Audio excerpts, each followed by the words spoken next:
आणि राष्ट्रीय राजकारणातून एक महत्त्वाची बातमी आहे। मल्लिकार्जुन खरगे यांच्या वक्तव्याची आता केंद्रीय निवडणूक आयोगानं दखल घेतली आहे।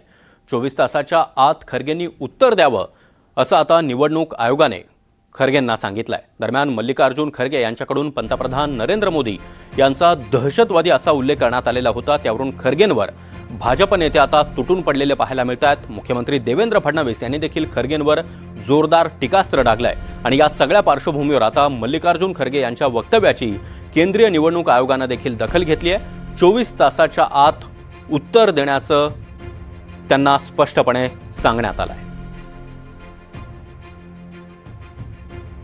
मयूर बोरसे आपल्यासोबत जोडला गेला आहे। मयूर, नेमकं काय प्रकरण होतं आणि आता खरगेंना निवडणूक आयोगाने हे आदेश दिले आहेत?